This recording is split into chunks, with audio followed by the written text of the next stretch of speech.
All right, just to give you a final kind of wrap up of these,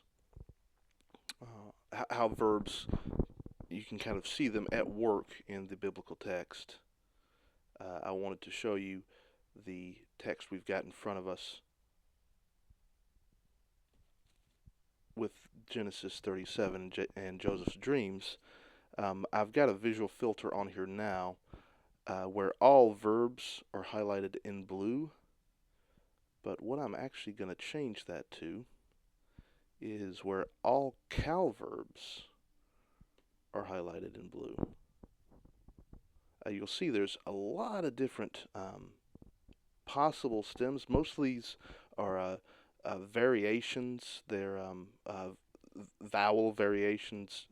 All you really need to know are the ones that we've discussed in our uh, class or in the video. So I'm going to highlight the Nifal, Hifil, PL, Pual, the Hithpael, which we did discuss, and as I mentioned, the Eshtafel. I call it the um, Hishtafel, as the note does pull up there. It does mention this sometimes that is called the Hishtafel. But those six I'm going to include there. Nifal, Hifil, PL. Oh, we need to do the Hofal too, don't we? All right. Not that we're going to run across a Hofal, but it might be there. And we're going to make those orange. And we are going to let that process here. Genesis 37 begins with just a couple cal verbs. There they are. We can come across here and see that, well, in fact, there is a hifil here in verse 2. And that is something we actually discussed in the video. That's Joseph brought. Bo, if we are to look that up in our concise Hebrew and Aramaic lexicon,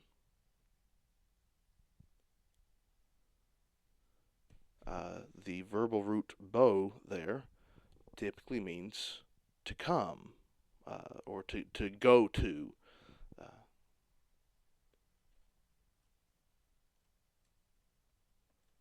and see here we have it in the cal stem. So it means come up or arrive, march out, have dealings with. There's some sort of, most often, a spatial movement there. But we see in the hifil, it becomes causative, and so it becomes bring or carry in, let come, obtain. And what is happening here is Joseph is bringing, he is causing a report to come to his father. And so there's the causative action happening in that hifil right there. Ahav, love, simple active. Make, asa, that's just a simple active. Simple active cal verb here, to see, to love, to hate. Here's one of our PL verbs that we discussed, debar. And if we pull that up in our lexicon, it's in the PL here. And now this is a bit of an exception. So this verb does appear once in Psalm 51 as a cow stem. That is an oddity. We see that as far as the PL, it appears 1,100 times in the Hebrew Bible. And so that is obviously the dominant stem. That is going to be the base stem for this verb. And there it simply means speak, talk, speak to. There's nothing intensive or iterative about that action. That is simply the basic stem of debar. And so if you ever see that verb, you don't go, oh, it's PL. I need to figure out the interpretive meaning of that. No, it's simply always in the PL. Likewise, we've got another one here, nagad. This is in the hifil as well. And if we right click and bring that up in our lexicon, we're going to say, what stems does nagad appear in? Well, it appears in the hifil.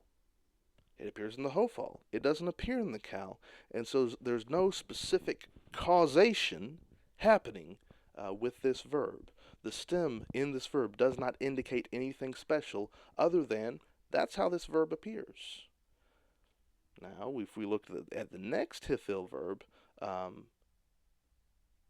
right here and bring that up,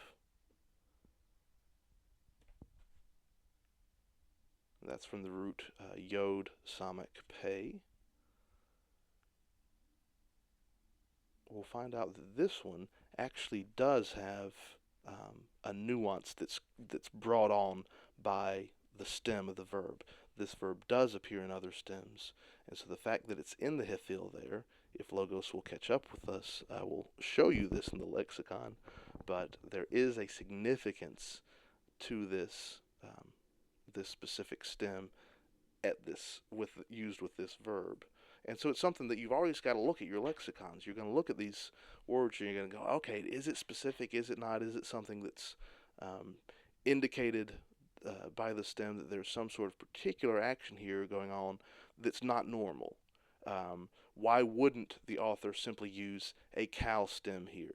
If it is optional for the writer to use a kal stem and he does not, he uses one of these derived stems, then there may well be some significant reason for doing that.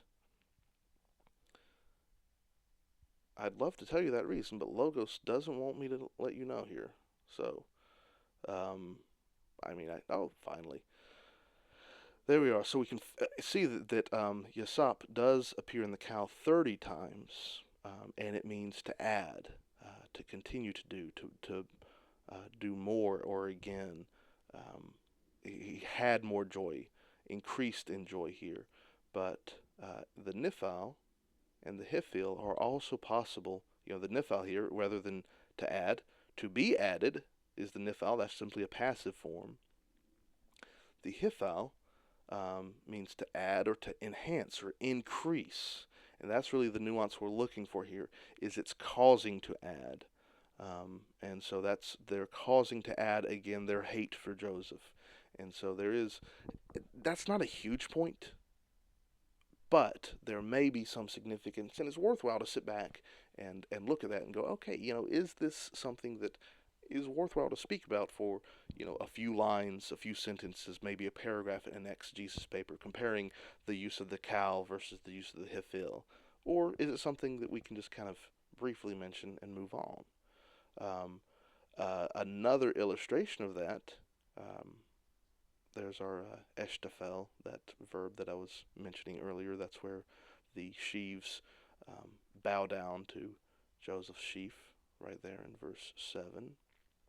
But here's another example that you may want to look at, and hopefully the lexicon will behave a little bit more quickly this time, is, in this case, va ye saber. Saber, or sabar, in the kal means to count up, to count, to register. It's really numbering things. But in the PL here, and just to give you a context for it in verse 9 here, Joseph dreamed again another dream, and he reported it. He told it to his brothers. So he recounted it to his brothers. This is in the PL here. Is there a significant difference between simply writing something down and recounting it to someone?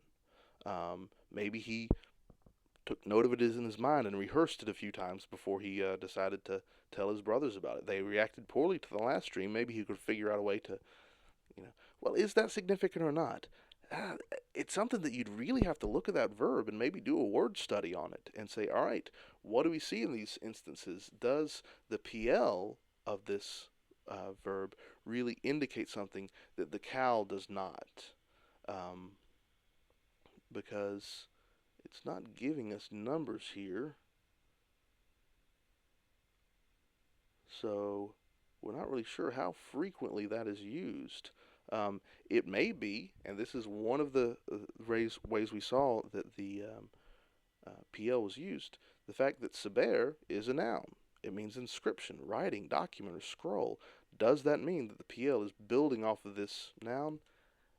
That's something to explore, something that's probably fairly worthwhile to explore. Um, it may result in a dead end. These are one of those rabbit trails that you may run down it for 2, 3 hours doing a little bit of research and get to an end where you go, I really haven't found anything worth, really reporting on this. There's no real interpretive fruit here. It may be that you run down that rabbit trail and find a big, juicy piece of interpretation there, that you can just pluck right out, and then all of a sudden it will become a key point in that passage. The point is, you don't know till you try, and you've got to get that down in there and really kind of get your hands dirty in the text, in the resources to figure these things out. That's just a few examples. Nothing really earth shattering about it. It's the Hebrew verbal system. Um, a lot's going on there. It's complex, but it's very useful to know the ins and outs of it if you are going to sit down and try to